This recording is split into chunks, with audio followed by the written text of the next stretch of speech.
곳이 있겠습니다. 내륙 대부분 지역에는 밤새 짙은 안개가 끼는 곳이 많겠습니다. 내일은 전국 대부분 지방이 대체로 맑겠지만 동해안과 제주도에는 가끔 구름이 많이 끼겠습니다.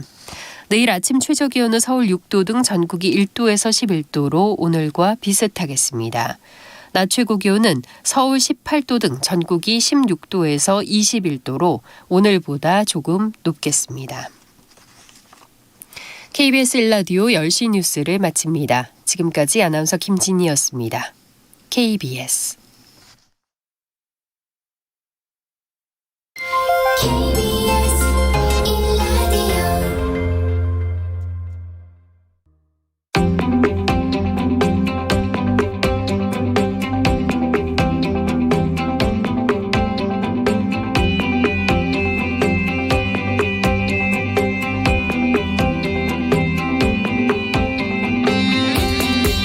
김성환의 시사야.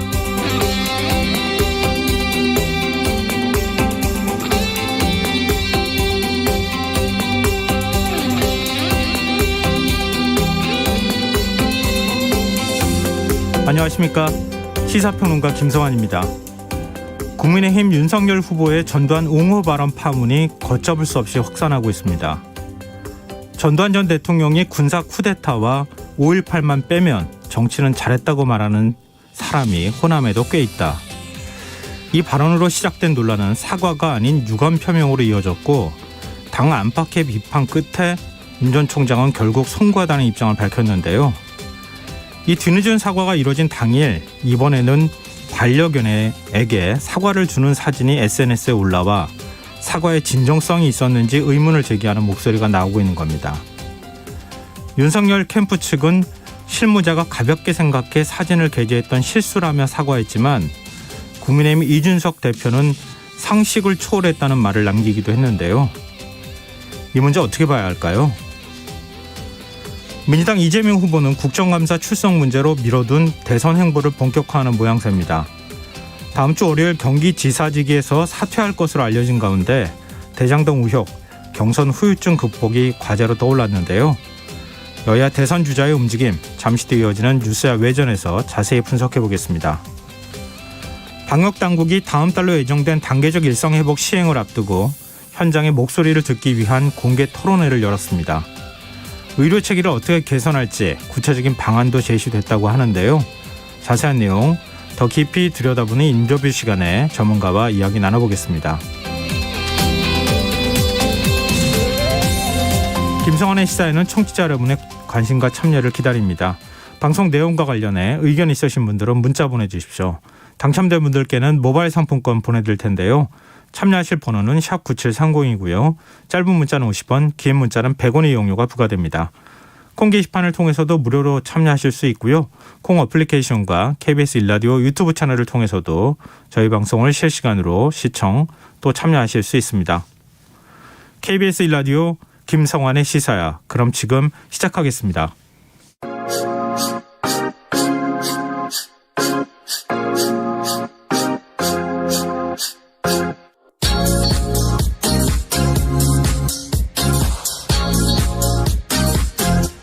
KBS 1라디오 김성환의 시사야.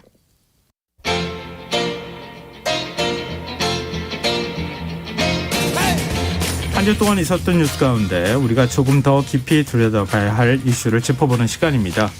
뉴스야 외전. 이제 시사야 단골 손님들이죠. 김민하 시사평론가 모셨습니다. 안녕하세요. 안녕하세요.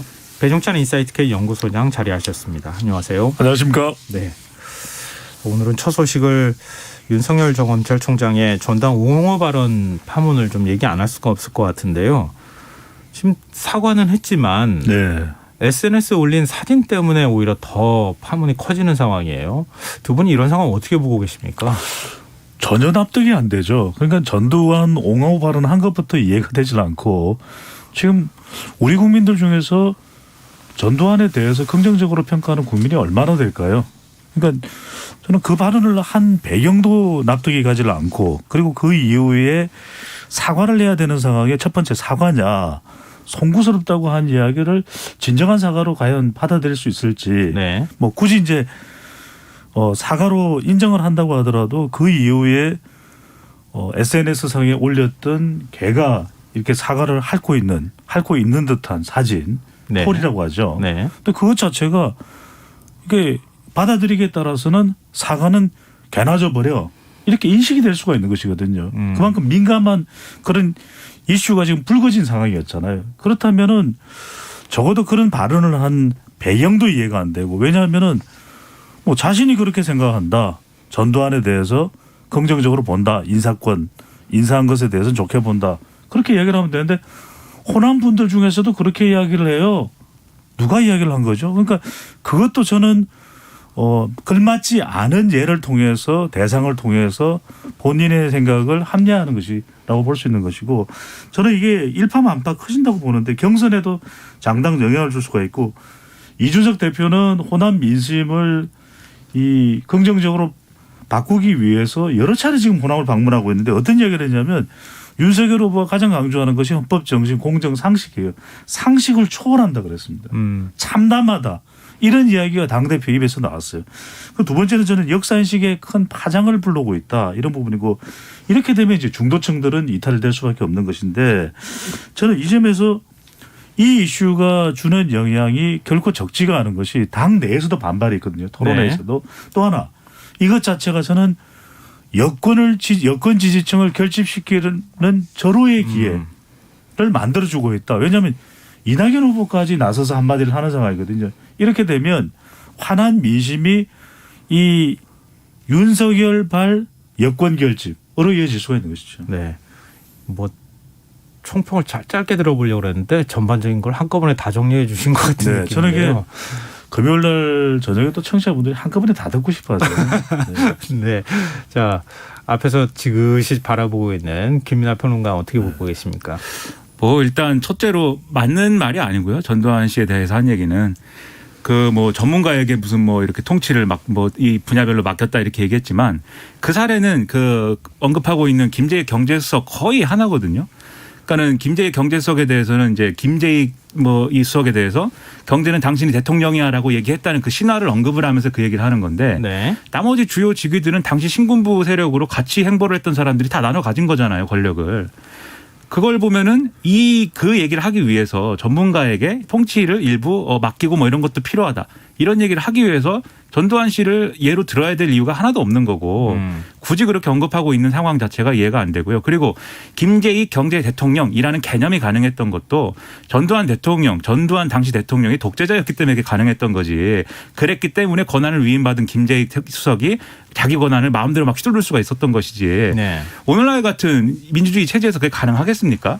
그러니까 전혀 안 맞는 얘기를 한 거예요. 그 점들을 모두가 나서서 지적을 한 겁니다. 그러면 첫째로 잘못된 얘기를 했으면, 그런 지적이 나오면 이 바람직한 어떤 지도자의 상은 잘못된 것을 스스로 알았으면 고치는 겁니다. 근데 뭐 고치지도 않아요. 고집을 해요, 이것을. 내 얘기는 그 진위가 그런 것들이 아니었고 맥락을 잘라서 일부만 막 보도하고 그런 것들이 오히려 잘못된 것이다. 그러니까 첫 발언이 지난 19일에 있었는데 부산 가가지고 한 발언이잖아요. 그렇습니다. 그 다음 날 충분히 사과할 수 있는 기회가 있었는데 지금 이제 김민하 평론가 얘기하는 그런 반응이 먼저 나왔다는 거잖아요. 그렇죠. 자기는 잘못을 안 했다는 거죠, 결론적으로. 듣는 사람이 잘못이라는 거죠. 그렇게 들은 사람이.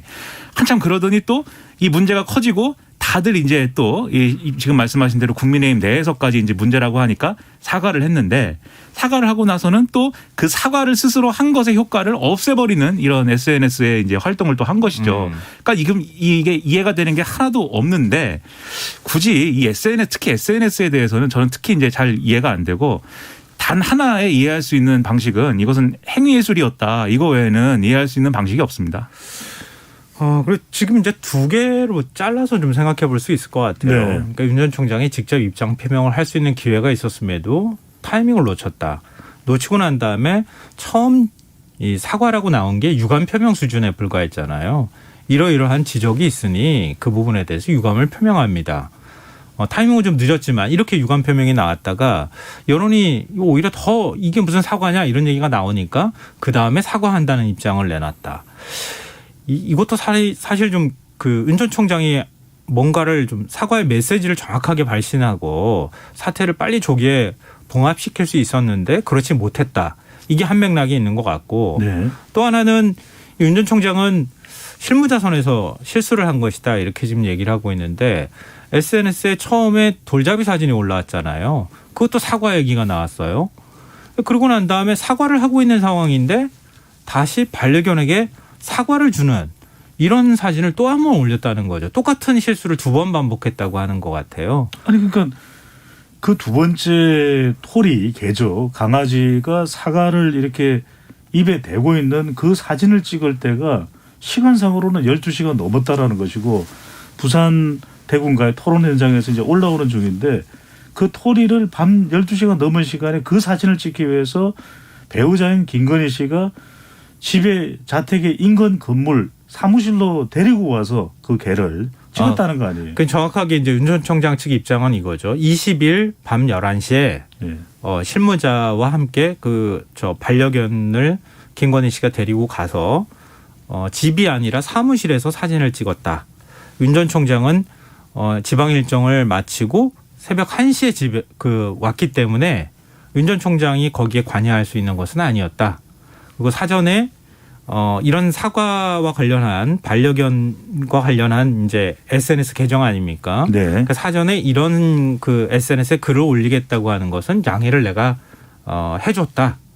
그러니까 그 당일날 해줬다는 건 아니고 이게 이제 윤 전 총장 측 입장이에요. 아니 그러니까 11시든 12시든 그게 중요한 게 아니라 그런 엄중한 시기에 사과와 또 반려견인 토리를 이렇게 배경으로 해서 사진을 찍는다는 것이 사실 상식적으로 납득이 안 가는 거죠. 네. 그래서 오죽하면 이준석 대표가 상식 초월이라는 이야기를 한 거예요. 왜냐하면 돌잡이를 하는 그 사진에도 사과가 있어서 황급하게 그 사진을 내렸지 않습니까? 네. 그런 또 오해를 살 수도 있기 때문에 정치적으로 큰 파장이 될 수 있기 때문에 그렇다면 반려견 토리 사진을 왜 찍었는지가 이해가 되질 않는 거죠.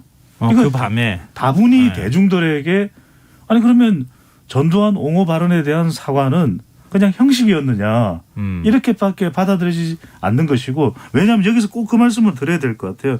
그럼 누군가는 전두환에 대해서 긍정적으로 평가할 수 있는 건 아니냐. 적어도 윤석열 전 검찰총장이 그런 판단을 내리면 안 되죠. 왜냐하면은 이 전두환이라고 하는 인물이 바로 민주주의를 탄압했기 때문에 그 탄압에 맞서서 항거하면서 정말 자신의 생명까지 잃어가면서 이 박종철, 이한열 이걸 기억하는 같은 세대잖아요.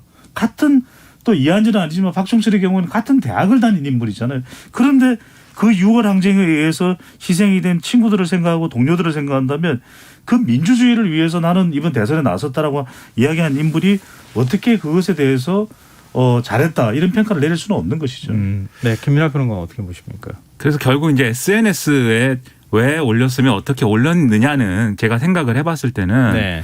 그게 뭐 우리가 여러 가지 해석과 이제 추측을 할 수는 있겠지만 사실은 이제 미스터리인 것 같고 다만 이런 점이 있을 것 같아요. 윤석열 전 총장의 의도가 뭐냐에 대해서는 제가 볼 때는 굳이 사과를 했는데 그 사과한 효과를 없애버리는 걸 이제 본인의 어떤 판단과 전략을 했겠느냐 저는 이게 의문이에요. 그래서 그렇지 않았을 거라고 생각을 하고 실무자의 실수였을 것이다. 그거는 이제 실수라기보다는 그 부분에 대해서 제가 드리고 싶은 말씀이 있는 건데 네.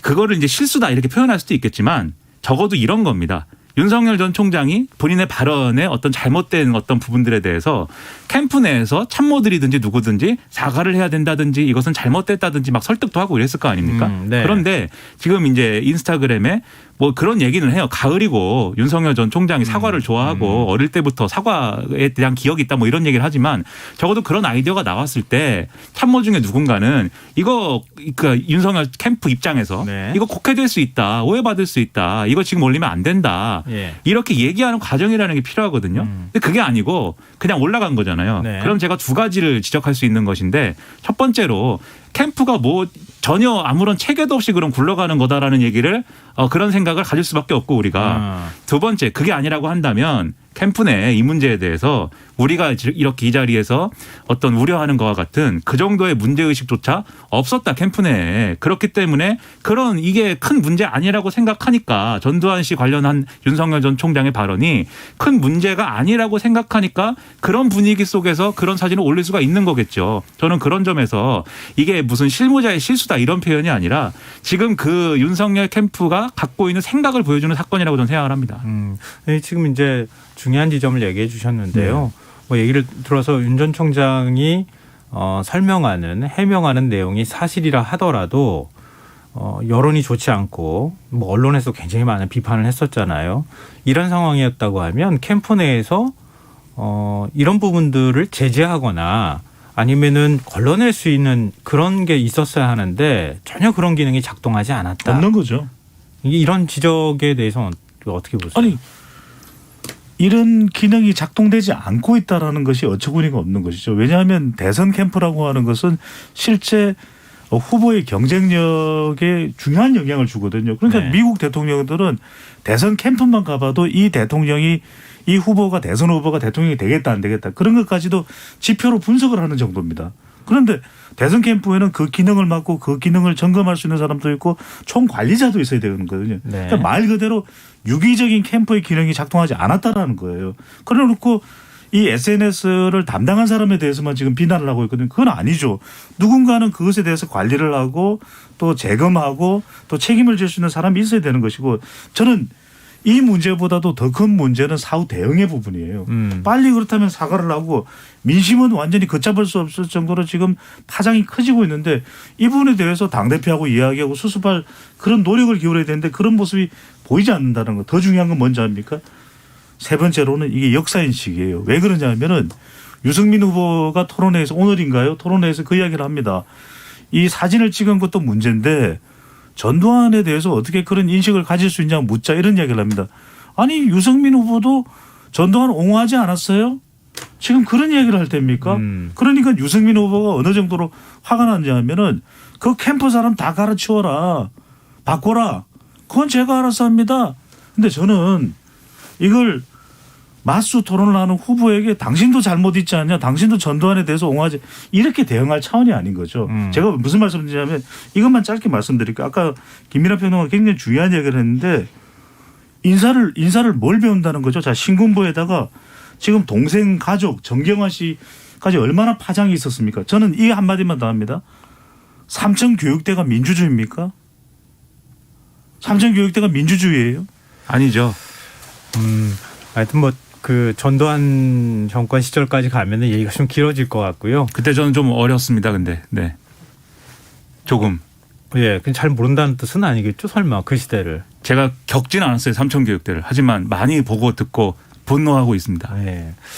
예, 뭐 평가는 각자 좀 다를 수 있긴 한데요. 그러니까 원래 얘기로 좀 돌아와서, 그러니까 지금 캠프가 제대로 움직이지 않고 있다. 이제 그걸 전제로 해서 한다면 캠프 안은 틀림없이 많은 여론들이 모이는 곳이잖아요. 상황이 심상치 않다는 것은 알고 있었을 것이다. 근데 후보가 거기에 동의하지 않았을 가능성, 이걸 하나 생각해 볼 수 있을 것 같고, 지금 SNS가 이렇게 굉장히 문제가 되고 있다는 얘기는 캠프 안의 조직 운영이 안에서 민심을 전달하는 기능 하나하고 SNS를 뭔가 누군가가 올리는 기능이 분절돼 있다, 단절돼 있었던 거 아니냐. 이런 과정에서 뭔가 발생한 거 아니냐. 이런 것도 추정해 볼 수 있을 것 같거든요. 이제 그런 면에서 이건 단순히 그냥 하나의 어떤 그 겉으로 표면적으로 드러나는 문제가 아니라 서로 간에 유기적으로 움직이지 않으면서 서로 간의 인식도 공유 못하고 그리고 결과적으로는 일들이 계속 커지는 상황으로 가는 거 아닌가 그런 생각이 그러니까 이게 비체계적인 거죠. 네. 그러니까 SNS 부분도 관리가 안 되는 데다가 얼마 전에 토론회에 왕자를 새겨놓고 나왔을 때 캠프에 관여하고 있는 인물이 라디오 방송에 나와서 그냥 손가락만 씻었어요. 이런 이야기를 했단 말이거든요. 네. 그러니까 무슨 이야기냐. 이런 일련의 대응에 대해서 오늘인가요 어제인가요 이 SNS 사진 관련돼서 국민의힘 권성동 의원 지금 윤석열 캠프에 참여를 하고 있는데 아니 뭐 좀 재미를 가미한 그런 내용이라고 이해하면 네네. 되지 않겠어요. 이런데 이걸 누가 재미로 생각합니까? 지금 이 엄중한 상황이고 국민들은 분노하고 있고 이재명 후보는 5.18 묘소에 가서 전두환이라고 하는 그 비석을 편말을 밟고 있는 그런 상황이면 이거는 국민의힘 전반이 지금 흔들릴 수 있는 상황이거든요. 네. 저는 이 말씀을 드려야 될 것 같아요. 데이터 제가 분석하니까 제가 조금 더 잘 들리라고 크게 말씀드리는 거지 제가 뭐 결코 격앙되거나 흥분된 건 아닌데 첫 번째로 이걸 호남 민심으로 생각하면 오판입니다. 이번 대선은 MZ세대와 수도권이 매우 중요하거든요. 왜? 네. 국민의힘은 누구와 맞붙고 있는 겁니까? 경기지사가 맞붙고 있는 거예요. 25일 사퇴 전까지는 경기지사입니다. 그러니까 네. 앞으로도 경기도민의 영향력은 이재명 후보가 견인하는 거예요. 그런데 호남 민심이 호남에만 있는 게 아닙니다. 서울에도 있고 수도권에도 있거든요. 그만큼 서울 여론에도 많이 주는 걸 우리가 역대 선거에서 많이 봐왔습니다. 세 번째로는 뭐냐. 이게 지금 이낙연 후보가 그동안에는 자기의 마음을 드러내지 않았거든요. 그런데 무슨 이야기를 했냐. 호남이 상처를 입었습니다. 이래서는 안 됩니다. 윤석열 후보 행세 그만해요. 무슨 이야기냐. 이제 이렇게 되면 이낙연 후보 지지층도 서둘러 이재명 후보 쪽으로 결집할 명분을 얻게 된다라는 거죠. 네. 제가 볼 때 뒷부분은 캠프가 좀 혼란스러운 것은 크게 봐서 이제 두 가지 차원일 것 같아요. 첫 번째는 캠프가 이제 혼란스러운 부분, 이 시스템적으로 안 돌아가는 것도 있지만 아까도 네. 말씀드렸다시피 이 사안을 진지하게 생각하지 않는다는 게 느껴지는 게 언론 보도를 보면은 이 전두환 씨 논란에 대해서 사과를 할 것이냐 아니면은 강행할 것이냐에 대해서 의견이 분분했다라고 표현되는 기사가 있어요. 그러면 거기서도 느껴지는 것은 이게 윤석열 전 총장의 발언에 대한 문제의식이 심각하지 않았구나. 뭐 심각했던 사람도 있겠지만 네. 그렇지 않았던 사람들이 있구나. 이렇게 판단이 되고 그러면 그렇지 않았던 사람들은 왜 우리와 같은 문제의식을 갖고 있지 않았던 거냐. 그것은 정파의 문제도 있겠지만 네. 정파가 달라서의 문제도 있겠지만 제가 볼 때는 윤석열 전 총장의 기분에 맞춰주는 그러한 이제 사람들이거나 후보가 그런 의견을 가졌으니까 그냥 따라가야겠다라고 하는 그런 사람들이거나 아니면 별로 이 선거에 관심 없고 자리에만 관심 있는 사람들이거나 그러는 거 아니겠습니까? 결국은 집어 얘기하면 이 캠프가 이 윤석열 전 총장이 뭔가 자기 장점을 잘 드러내고 자기의 어떤 선거 캠페인을 잘하기 위한 조직이 돼 있다기보다는 몸집을 불리고 여러 사람을 영입해 가지고 이 우리가 대세다라는 걸 그냥 보여주고 그걸 통해서 각자가 가지고 있는 그냥 자기가 알아서 하는 어떤 정치적 전망 그런 것들만 모여있는 캠프처럼 지금 돼버린 거거든요. 그러니까 이게 처음부터 전략이 다 잘못된 겁니다. 몸집이 아니고 자기 주장과 자기 철학을 가지고 승부를 하려고 했었어야 되는데 그런 주장과 철학도 미숙할 뿐더러 캠프 구성이 그것을 오히려 만들어내지도 못하고 있는 거예요. 이렇게 민심이 들끓고 있는 상황인데 후보의 배우자를 같이 실무자랑 같이 가서 그 사진을 찍어서 올린다.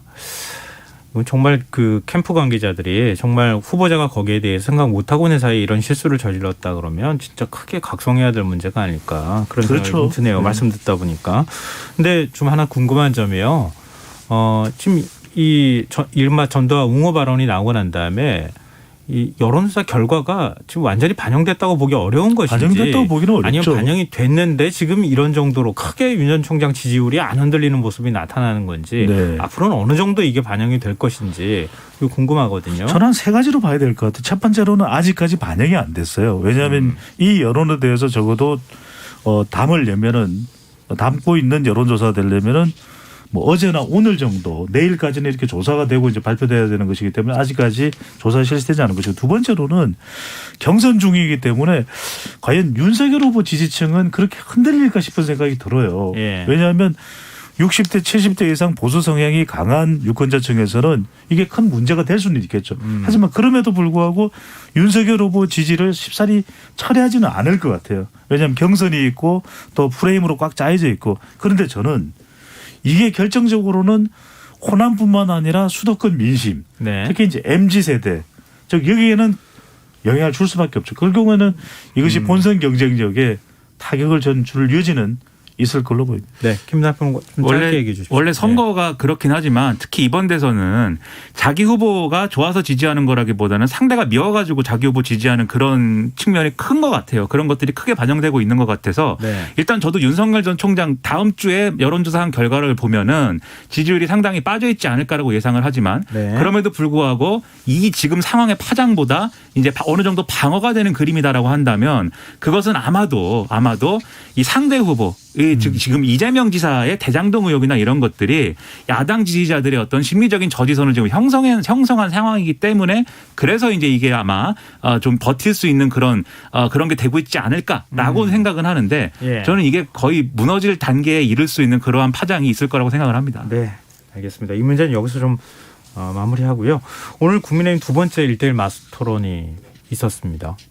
두 분 아마 보셨을 것 같은데 뭐 역시 예상대로 유승민 후보하고 윤석열 후보 지금 이제 이른바 전두환 옹호 발언으로 뭐 거세게 양쪽이 충돌하는 모습을 보였고 특히 유승민 후보가 몰아붙이는 모습이 나타나기도 했는데요. 또 정반대로 홍준표, 원희룡 두 후보는 아주 그 앞선 일부 토론에 비해서는 밋밋하다고 할 만큼 굉장히 점잖게 정책을 두고 토론을 해서 눈에 띄었는데 두 분은 이번 토론을 어떻게 평가하시는지 말씀 듣고 싶거든요. 말씀하신 대로 가장 관심을 두게 되는 부분은 유승민 후보가 윤석열 후보에 대해서 이번 전두환 발언 네. 그리고 강아지의 사과 사진 사과가 아니라 사과 네. 과일 사진 이 부분이었는데 이 질문에 대해서 윤석열 후보가 사과를 하기는 했습니다. 네. 근데 그렇지만 전두환 이야기에 대해서는 또다시 유승민 후보를 공격하는 모습이었고 그다음에 유승민 후보에 대해서 뭐 탈원전이 현 정부의 탈원전 정책과 똑같다. 그러니까 네. 이제 유승민 후보는 그 이야기를 하죠. 어디에 그런 이야기가 있느냐, 내용이 있느냐, 하긴 했느냐. 그러면서 발끈해서 이제 아까 말씀드렸던 그 캠프 이야기를 하거든요. 네. 사람들 다 갈아라. 그리고 이제 홍준표 후보하고 원희룡 후보는 시종일관 차분하게 예. 서로 간에 정책을 이야기를 합니다. 수준 높았다, 저 품이 있었다, 내용이 있었다는 이야기를 합니다. 그런데 이 국민의힘 토론회에 대해서 제가 이 분석은 해야 될 것 같아요. 지지율이 지금 영향을 주고 있냐? 저는 그다지 영향을 크게 못 주고 있다는 거예요. 토론회 왜냐하면 자체가 관심인 듯 하지만 사실은 큰 관심이 없을 수 있고 예. 두 번째로는 영향을 주는 듯 하지만 이미 마음은 어느 정도 다 결정을 한 상태에서 부분적으로만 참고를 하고 있다. 세 번째로는 저는 국민의힘도 프레임에 걸려 있어요. 국민의힘 내부도 무조건 이겨야 되는 선거가 되다 보니까 네. 윤석열과 홍준표 중에서 저렇게 논란이 많음에도 불구하고 후보에 대해서 또 후보 서로 간에도 그럼에도 불구하고 어느 후보가 이길 후보인가 여기에 모든 것이 초점이 맞춰져 있는 그런 토론회가 되고 있는 거죠. 네. 김민하 평론가 어떻게 윤석열 전 총장이 좀 전략을 좀 스마트하게 짜야 되는데 사과할 것에 대해서는 분명하게 확실하게 사과를 하고 공격할 포인트에 대해서는 이건 그것과 별개로 분명히 공격하는 거다라는 게 분리가 돼야 돼요. 근데 네. 오늘 한 걸 보면 유승민 전 의원에 대해서 유승민 전 의원이 물어보니까 사과나 해명도 제대로 안 되고 이게 네. 좀 여러 가지로 이게 클리어하게 명확하게 다 와닿지 않았거든요. 이게 무슨 해명인지. 예. 그리고 또 오히려 유승민 전 의원에 대해서는 당신에게만큼은 이런 지적 받고 싶지 않다라는 투에 당신도 옛날에 그런 발언을 하지 않았느냐. 그렇죠. 네, 이렇게 얘기했죠. 그런 역공을 막 펴려고 하고 근데 이게 유승민 전 의원을 공략을 하더라도 자기가 사과한 포인트에서 공략을 하면 안 되는 거거든요. 네. 다른 걸 가지고 얘기를 해야지. 그리고 이게 방금 말씀하신 탈원전 얘기했지만 제가 가장 이제 좀 이상하다고 생각했던 것은 소득주도 성장 얘기를 한 거였습니다. 즉 네네. 유승민 전 의원의 여러 가지 노선이나 정책 특히 2015년에 원내대표 했을 때 그때 교섭단체 대표 연설에서 소득주도 성장에 대해서 막 공감하고 긍정적으로 평가하지 않았냐. 즉 그런 걸 보니 당신은 민주당이랑 가까운 사람이네. 정체성 논란을 그렇죠. 제기했다는 거죠. 완전히 구태 정치거든요, 이거는. 그리고 당시에 이 연설을 찾아보면 그 당시 야당이 복지와 분배만 얘기하지 않고 성장만 얘기하는 것은 좋은데 네. 소득주도 성장도 한계가 있기 때문에 이것은 철회해야 된다, 바꿔야 된다라고 분명히 얘기를 해요. 사실을 왜곡해서까지 구태한 어떤 남의 편 아니냐 이걸 들고 온 것이기 때문에 본인 얘기로 역공을 해야지 이런 식으로 역공을 하는 것은 아주 안 좋은 전략이라고 보고요. 네. 그리고 홍준표 원희룡 토론은 그걸 이제 뭐 정책 토론이다 수준 높았다 말씀하시지만 그것은 네. 서로 다른 견해를 가진 두 사람이 다른 견해를 좁혀가거나 또는 이렇게 좀 그것에 대해서 내 말이 맞다라고 설득을 하는 과정이 좀 품이 있어야 이게 효력이 있는 건데 우리는 차이가 없다고 하는 거예요. 굳이 끝에 한 1분 정도 그 핵 얘기 가지고만 잠깐 이 견해 차이가 드러났을 뿐 나머지는 서로에 대해서 그냥 뭐 좋은 얘기 하는 분위기였습니다. 그런데 이렇게 된 원인 제공자는 제가 볼 때는 원희룡 전 지사예요. 왜요? 원희룡 전 지사가 홍준표 의원에 대해서 질문을 하면서도 홍준표 의원도 동의하시죠? 이렇게 얘기를 하고 홍준표 의원이 무슨 자기 견해를 얘기하면 저도 동의합니다. 이렇게 하고 넘어가는 게 다수였기 때문에 그런 건데 저는 그래서 여기서 지금까지 원희룡 전 지사가 윤석열 전 총장하고의 동맹관계 뭐 이렇게 비춰져 왔던 거잖아요. 네. 근데 지금은 이걸 탈피하려고 하는 그런 이제 나름의 전략이 있는 것 같아요. 그러다 보니까 홍준표 의원하고 각을 세우지 않는 상황이 된 것 같고 그런 전략이 반영된 결과가 그 토론이었다. 저는 그렇게 느꼈습니다. 네. 그래도 좀 뭐 잘했다고 이야기도 해주고 그래야죠. 네, 뭐 글쎄요. 그렇진 않은 것 같아요. 제 그래서 생각에는. 좀 평가가 박해가지고 제가 말씀드리면 그러니까 윤 전 총장이 역공으로 내놓은 카드가 당신은 탈당했다. 계속 탈당하고 합당했다 그렇지 않았느냐. 일종의 배신자 프레임을 얘기했고 그다음에 탈원전하고 소득주도 성장 이걸 얘기하면서 하셨던 것처럼 정체성 논란을 얘기했다는 그렇죠. 거죠. 이건 유승민 후보 입장에서는 그동안에 지적도 당해 왔던 것처럼 보수층이 지지하지 않는 이유로 얘기돼 왔던 것이라서 또 아픈 대목일 수도 있잖아요. 그럼요. 네. 그러니까 유승민 후보는 가장 뼈아픈 게 대선 후보는 지역 기반, 세대 기반, 이념 기반인데 자기 지역이 대구 경북이잖아요. 이게 탄핵의 강을 못 넘고 있는 그런 상황에 대해서 이게 재기억을 시킨 셈이거든요. 네. 그런 점에서는 유승민 후보는 상당히 좀 아팠다 이렇게 볼 수 있는데 한 말씀만 더 드리면 김연아 평론가께서 굉장히 중요한 부분을 지적해 주셨는데 심지어는 윤원 연대 이야기까지도 나올 정도였지 않습니까? 홍유 네. 연대 이렇게 네. 두 명씩 짝을 졌는데 어제 오늘 그저께 방송을 보면은 이제는 원희룡 후보가 분명하게 윤석열 후보하고 선을 그어요. 근데 이게 결정적인 계기가 저는 전두환 발언입니다. 네. 전두환 맞아요. 발언이에요. 예. 예. 근데 그 윤석열 총장의 태도에 대해서 한마디만 말씀을 드리면 그러니까 유승민 전 의원을 공격할 수 있는데 제가 볼 때는 자기가 더 중도를 잘 공략할 수 있다고 공략을 하는 게 맞잖아요. 그런데 오히려 이게 오히려 국민의힘 내에서도 우익의 포지션에서 지금 유승민 전 의원을 공격하는 거잖아요. 네. 윤석열 전 총장에게 정권 교체 가능성에 기대를 걸었던 국민의힘 지지층은 중도를 공략할 수 있다고 봤기 때문인데 지금까지의 전략이 다 그 가능성을 없애버리는 전략을 취하고 있다는 점에서 제가 볼 때는 문제라는 거죠. 그런데 지금은 일단 경선 과정이니까 경선에서 누가 승기를 잡느냐, 당 후보가 누가 되느냐 그러니까요. 이게 또 네. 중요할 수 있으니까요. 그게 참 여러 가지 면에서 지금 생각하게 하는 그런 이제 하루였던 것 같습니다. 네, 일단 국민의힘 얘기는 여기서 좀 정리를 하겠습니다. 지금 여러분께서는 뉴스야 외전을 듣고 계시고요. 김민아 시사평론가, 배종찬 인사이트 K 연구소장 두 분과 함께하고 있습니다. 자, 이제 민주당 상황도 만만치는 않아요. 이재명 경기도지사가 이른바 대장동 특검을 이제 2차례 받았고 그 다음에 사실은 좀 그 선방을 했다 이렇게 민주당 자체적으로는 그렇게 평가하고 있지만 여론사 나오는 거 보면은 이렇게 쭉 여론사가 올라가거나 지지도가 올라가는 현상이 나타나고 있지는 않은 것 같거든요. 일단 국감에 대한 두 분 평가를 좀 짧게 듣고 이재명 지사 앞으로 행보에 대해서 얘기를 해보죠. 저는 이재명 후보로서는 해명할 충분한 기회를 얻었다. 네. 그렇지만 시간은 걸린다. 이렇게 이제 분석을 하는데 그런 이유는 결국에는 이재명 후보가 하고 싶었던 유동규와의 관계 그리고 초과 이익 환수와 관련된 부분 심지어는 돌발적으로 나왔던 김용판 국민의힘 의원의 돈 뭉치 이 뉴스 네. 관련한 입장 이 부분을 아주 구체적으로 또 설득력 있게 했다고 봐요. 그런데 저는 이 두 번의 국정감사가 뭐 지지층이야 더불어민주당 지지층이야 이 후보를 이재명 지사를 계속 지지할 테고 국민의힘은 계속 공격할 테고 중요한 건 이제 중도층인데 중도층은 좀 시간이 걸릴 것 같아요. 왜냐하면 네. 대장동 이슈라는 것이 중도층에서 쉽게 이해를 하고 금방 민심을 다시 어느 한쪽으로 결정할 그런 이슈는 아니거든요. 부동산 이슈이기도 하기 때문에 시간이 좀 걸리는데 저는 여기서 중요한 것이 얼마만큼이나 지금 자기 지지층인데 결집을 못 시키고 있는 쪽을 먼저 결합하느냐. 그래서 이제 25일 이재명 지사가 이제 사퇴한다고 그러지 않습니까? 네네. 그 직후에 이낙연 후보와의 관계가 중요한 것 같아요. 그 어떤 실마리가 되는 게 지금 전두환 이슈가 될 수 있기 때문에 이낙연 후보 지지층 떠나 있는 이 지지층들을 얼마나 빠른 속도로 결집할 수 있을까? 그게 적어도 다음 주 20개 실시되는 발표되는 여론조사의 단길치가 중요하겠죠. 네. 김민하 평론가.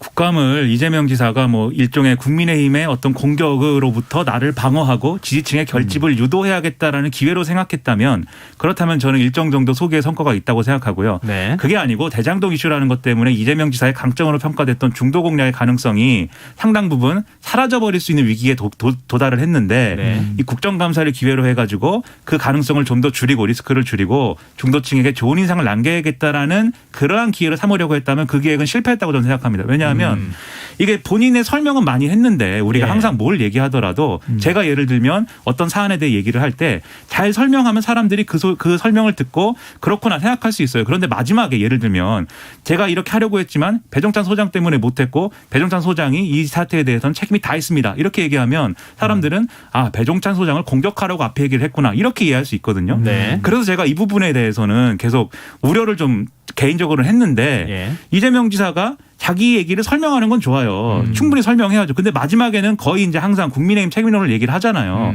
그리고 국민의힘 의원들이 어쨌든 경기도지사 피감기관의 장으로서 지금 국감에 출석한 사람인데 그 질문을 여러 가지를 하고 공격을 하는데 거기에 대해 답을 그냥 드라이하게 하고 나머지 정치적인 공방은 사실은 여당 의원들이 하는 게 역할 분담이 정상적인 거라고 저는 생각했는데 네. 이재명 지사가 국민의힘 의원들이 뭘 얘기할 때마다 마지막은 항상 그것은 국민의힘 탓이었습니다라고 끝났습니다. 그러면 이 제가 볼 때는 이 대장동 이슈에 대해서 의구심을 갖고 있는 그러한 중도층이 볼 때는 저 뭔가 대장동 사업이 잘못됐음에도 불구하고 잘못된 거라고 생각하는데 책임 소재가 어디 있든 예. 원인이 뭐든 잘못된 사업 같은데 계속 국민의힘 탓만 하는구나 이런 인상을 남길 수가 있었어요. 그래서 네네. 이 부분은 제가 볼 때는 어떤 전략에 어떤 실패가 있는 게 아닌가 저는 그렇게 생각을 했습니다. 김민하 평론가 이번에 국감 받기 전에도 굉장히 진솔한 태도를 볼 필요가 있다. 인정할 거는 굉장히 솔직하게 인정하는 태도를 보이고 그다음에 부당하다는 건 부당하다고 얘기를 해야 된다. 이런 걸 강조해 오셨는데 그 맥락에서 또 얘기를 하신 것 같아요. 보니까. 근데 국감은 일단 끝났고요. 네. 이재명 지사 입장에서는 앞으로 이 좀 분위기를 바꿔야 할 필요가 있지 않았겠습니까? 이제 민주당 공식 후보가 되기도 했고 이낙연 전 대표하고 원팀 문제도 좀 걸려 있는 상황이었기 때문에 국감을 일단 넘어서고 난 다음에는 본격적인 대선 행보를 해야 되는 상황이었다는 거죠.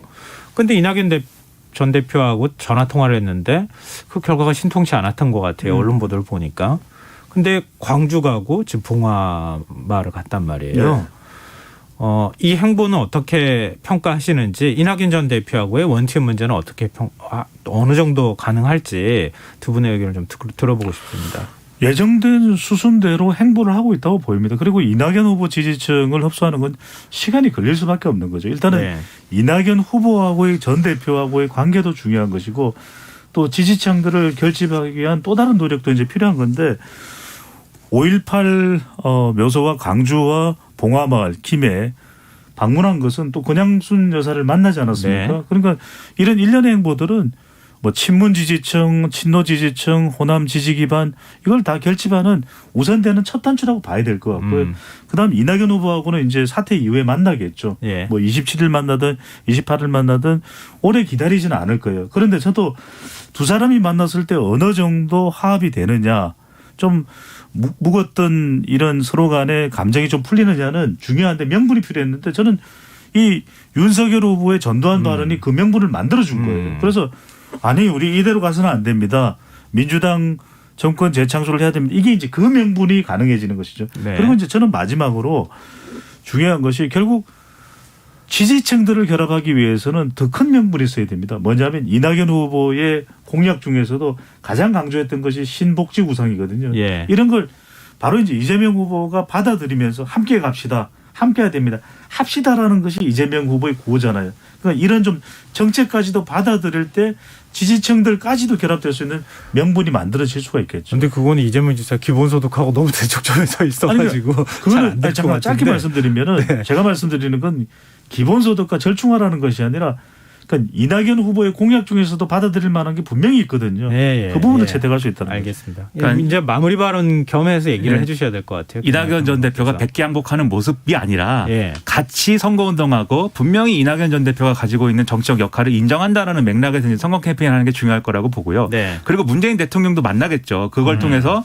이게 정권 재창출을 하는 것이다라는 그런 명분과 맥락을 분명하게 정치적으로 만드는 행보에 나설 걸로 보이는데 다만 그걸로 끝나는 게 아니라 하나 더 해야 될 것이 이재명 정권이면 문재인 정권보다 더 나아진 정권일 것이다. 업데이트된 정권일 것이다. 예. 이걸 신뢰할 수 있는 명분을 줘야 됩니다. 그게 문재인 대통령하고 충돌하는 게 아니라 업데이트라는 거는 원래 있는 네. 거에 더해가지고 발전하는 거잖아요. 그렇죠. 그 맥락을 분명히 할 수 있는 정치 기획을 해야 제가 볼 때는 좀 자기완결적인 그러한 서사가 가능해지기 때문에 그 부분에 좀 주력을 했으면 좋겠습니다. 그러니까 여기서 예. 이 용어의 특성이 있는 것 같아요. 이재명 지사도 정권 교체 후보다.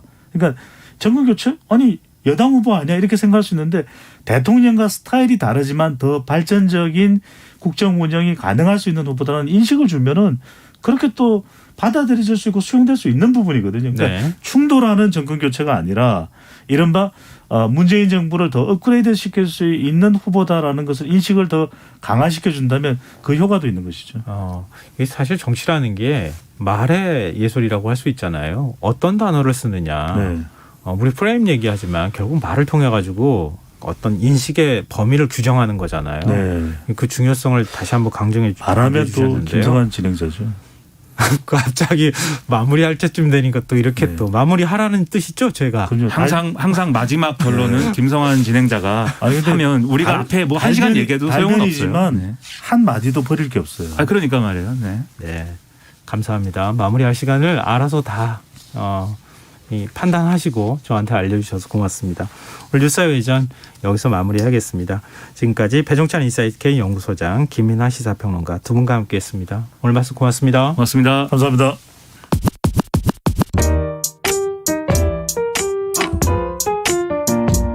김성환의 시사야는 청취자 여러분의 참여를 기다립니다. 문자 샵 9730으로 여러분의 의견 보내주세요. 짧은 문자는 50원, 긴 문자는 100원의 정보 이용료가 부과됩니다. 애플리케이션 콩, 유튜브 채널 KBS 일라디오에서는 무료로 참여하실 수 있습니다. 다음 달 단계적 일상 회복으로 방역 체계가 전환될 예정인 가운데 오늘 의료계 전문가와 현장의 목소리를 듣기 위한 두 번째 공개 토론회가 열렸습니다. 이 단계적 일상 회복의 핵심인 의료 체계를 어떻게 개선해야 할지 그 구체적인 방안도 제시됐다고 하는데요. 오늘 토론회의 발제자로 나선 분입니다. 경기도 코로나19 홈케어 운영 단장이신 임승관 경기도의료원 안성병원장 연결해서 이 단계적 일상 회복 전 어떤 사회적 준비와 합의가 필요한지 얘기 나눠보겠습니다. 원장님 안녕하십니까? 네, 반갑습니다. 네, 오늘 공개 토론회 이제 2차 토론회라고 알고 있는데요. 발제를 하셨어요. 지금 토론회 참석자들은 단계적 일상 회복으로의 방식과 속도에 있어서 이견이 좀 나오기도 했다고 하는데요. 전반적인 분위기는 어땠습니까? 토론자로 한 8분 나오셨죠. 의사님들 계시고, 자영업자 대표도 계시고, 보건경제학자, 인권운동하시는 법조인 등등이셨습니다. 그러니까 이제 망라된 어떤 토론자들이 얘기를 나누면 당연히 서로 결이 다른 얘기들을 많이 하게 되는데요. 저는 되게 자연스러운 일이라고 생각합니다. 네. 위드 코로나라는 이 담론이 답이라기보다는 어떤 질문을 찾는 일이고 결론이라기보다는 어떤 과정을 논하는 것이니까 매우 자연스럽고 당연한 일이라고 생각하고요. 예. 다만 아쉬운 거는 그 담론이 논의되는 시점이 좀 늦었다는 것이 아쉬운 거죠. 올해 봄이었으면 좋았을 거고 늦어도 여름쯤엔 그런 담론을 토론했으면 좋았을 텐데요. 그 아쉬운 점까지 같이 말씀을 해주셨는데요. 일단 단계적 일상 회복의 핵심 요소가 될 재택치료, 또 병상 운영과 관련해서 원장님께서는 좀 보완이 필요하다 이런 점을 지적하셨다고요. 네, 의견을 요약하자면 우리가 2020년에는 의료자원 측면을 양적 확대 중심으로 당연히 사고했고 진행했습니다. 하지만 2021년은 효율성이 중요하고요. 또 내년에는 이제 정상화, 복원 이런 이제 과제가 있죠. 의료자원 운영을 효율화하기 위해서는 두 가지가 핵심인데 하나는 아픈 사람만 병원에 입원하는 겁니다. 아프지 않은 사람은 집에 있는 거죠. 어떻게 보면 상식인데요. 네. 나머지 하나는 의료 서비스라는 것이 본질적으로 비대면 형태로 구성할 수 있는 게 아니거든요. 근데 지금 있는 여러 가지 프로그램들은 재택치료, 생활치료센터 등등이 다 비대면 세팅이에요. 그래서 조금씩 대면 진료 체계로 복원하는 것, 외래 진료 같은 것이요. 그런 것들이 필요하다는 것을 의견을 제시했습니다. 진짜 아픈 사람만 입원한다. 이제 개념은 그렇지만 구체적으로 이제 재택 치료를 할 때 집에서 이제 머무는 거 아니겠습니까? 그럴 때 응급 상황이 발생하거나 이럴 때 의료 체계가 어떻게 지원해 줄 것이냐, 어떻게 또 관리를 할 것이냐 이 문제가 굉장히 중요하지 않겠습니까? 근데 생각해 보시면, 사회자님 생각해 보시면 우리가 일반적으로 몸이 아플 때 어떻게 합니까? 몸이 아플 때 병원에 입원하나요? 대체적으로는 가볍게 아플 때는 스스로 자기 건강을 가족과 함께 돌보고요. 조금 더 아프면 1차 의료기관, 즉 의원에 가서 외래 진료를 봅니다. 이번은 아주 특수한 경우 때 하는 거죠. 네. 그것이 어떻게 보면 굉장히 정상적인 일이고 보편 상식인데 지금이 어떻게 보면 되게 비정상인 거죠. 이 비정상적인 것들을 정상으로 복원해가는 것, 그것이 위드 코로나 시대의 의료 체계라고 저는 생각합니다. 그런데 확진 판정 후에 재택 치료를 받던 환자가 병원 이송 중에 심정지로 숨지는 일이 발생했어요. 이런 일들이 발생할 수 있지 않겠느냐 이렇게 걱정하는 목소리에 대해서는 어떻게 보십니까? 그런 일들은 오늘 아마 서울시에서 있었던 사건들이 아침에 어떤 신문에 이제 보도가 됐던 걸 저도 봤는데요. 네. 이 특수한 어떤 상황에서 일어난 사건들에 대해서 우리가 좀 그 이유들은 그런 어떤 사건이 발생했을 때는 어떤 조건들이 있는 거잖아요. 네. 그 조건들이 정상적이지 않은 조건들이라면 우리가 그 문제를 가지고 좀 사건에 매몰되거나 사건에 몰입하기보다는 왜 그런 일이 일어나는 것인지를 봐야 되는 거죠. 그렇다면 그런 사건은 아마도 재택치료 프로그램이 아직까지 충분하게 정착하지 않는 가운데 뭔가 시급하게 이루어졌기 때문이라거나 아니면 아직까지 인프라가 구축되어 있지 않는데 무리하게 시작되었다거나 그런 요인들인 것이겠죠. 그런 부분들의 오류를 정확하게 찾아내는 것이 중요하다고 생각합니다. 네. 그러면은 앞서 효율성의 문제 얘기하시면서 의료 서비스가 이제 비대면으로 가 있는 거다. 원래 의료 서비스는 대면이어야 하는데. 당연히요. 예, 그 말씀하셨는데 재택 치료를 하고 있는 가운데 감염자가 네. 의료 서비스를 대면으로 받기가 쉽지는 않잖아요. 그러면 집에서 근데- 자가격리를 하는 중에 어떻게 환자를 관리할 것이냐. 네. 뭐 화상으로 그러면은 대면 진료를 하는 것인지 어떻게 해야 되는 겁니까? 네. 그러니까 우리가 지금 1년 8개월여 동안 굉장히 독특한 어떤 의료 서비스를 이용하는 방법이 굉장히 코로나19에서 독특한 거거든요. 네. 의료라는 서비스행위와요, 격리라는 관리가 하나 합쳐져서 일어나는 사건입니다. 지금 이런 나타난 질문이 있는 이유가요. 네. 우리가 앞으로 가야 되는 이 효율화의 길은 위드 코로나의 길은 이 둘을 분리하는 겁니다. 격리는 격리대로 하고요. 예. 의료는 의료대로 있는 것이죠. 감염병이 어떻게 그럴 수 있습니까라고 물어보신다면 우리가 수두 때는 어떻게 하죠? 독감 때는 어떻게 하죠? 병원을 우리가 감염병에 가죠. 대해서도 다 예. 대면 진료 체계를 갖고 있는 겁니다. 그런 부분들을 조금 더 정밀하게 설계해서 우리가 갖고 있는 현재의 코로나19의 아주 적극적인 격리 체제로부터 조금씩 이제 단계적으로 일상 회복을 해야 되는 거죠. 근데 이제 현재 70세 미만 무증상 경증 확진자 가운데 희망자는 재택 치료가 지금 가능한 상황인데요. 이게 그러니까 감염을 지금 당해서 재택 치료가 필요한 이런 환자한테 의사에 맡겨야 되는 것이냐, 아니면은 의사가 대면 진료를 해서 이 사람은 집에서 재택하는 게 좋겠습니다. 아니면 네. 격리 의료 서비스가 강화된 곳에서 있는 게 좋겠습니다. 이렇게 판단을 하는 겁니까? 그 경계가 어떻게 되는 거예요?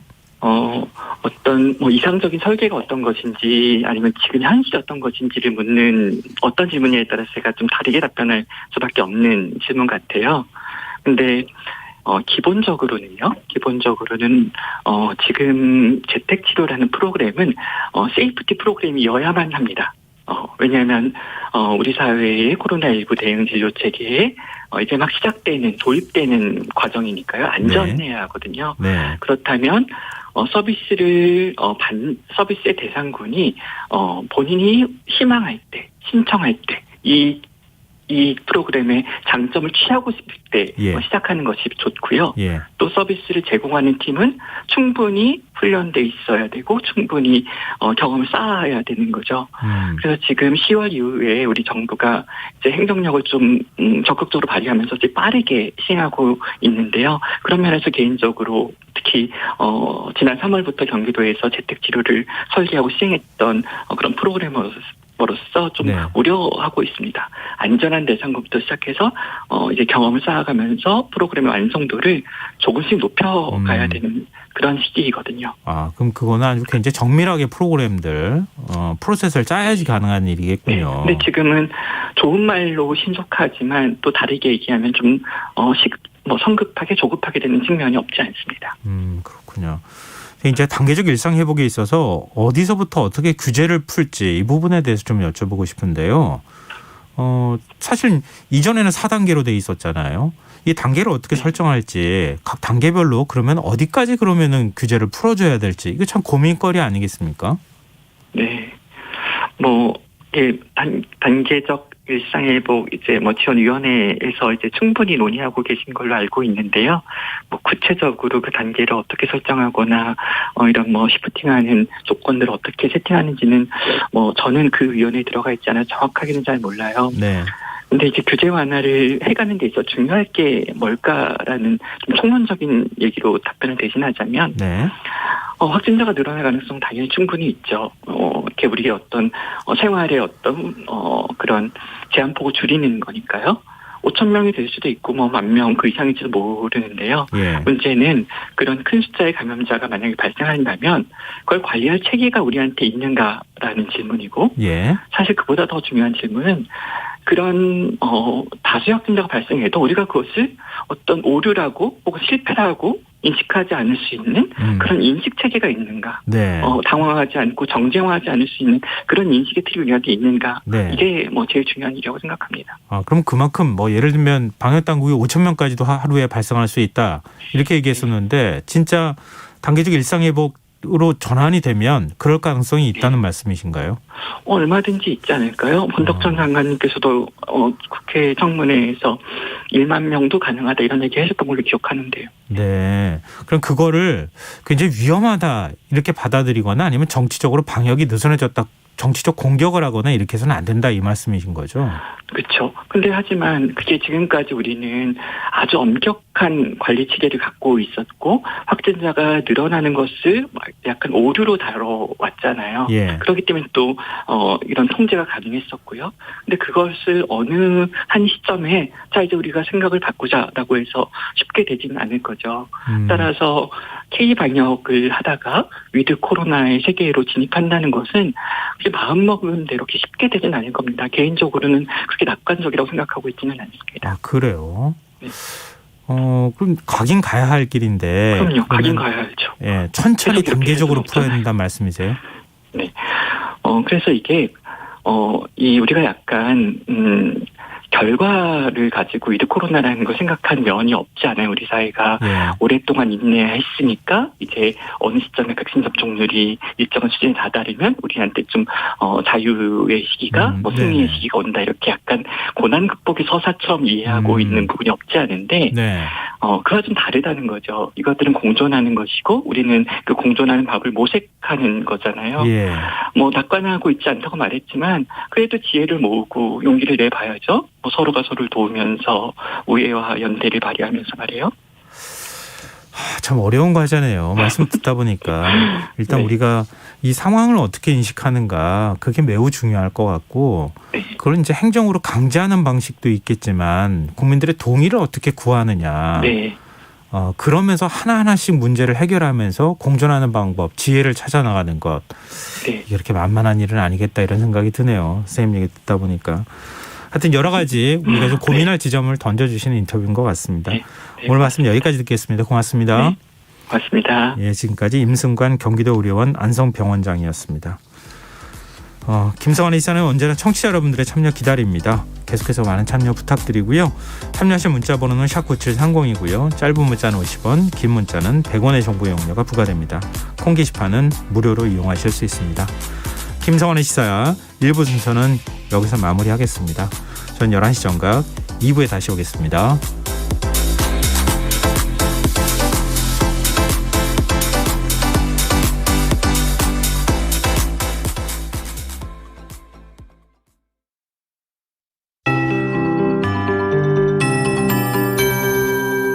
KBS 58분 날씨. 지금 전국이 맑은 날씨를 보이고 있지만 강원도 영동 남부 지역과 경북 동해안 지역 흐린 가운데 비가 약하게 내린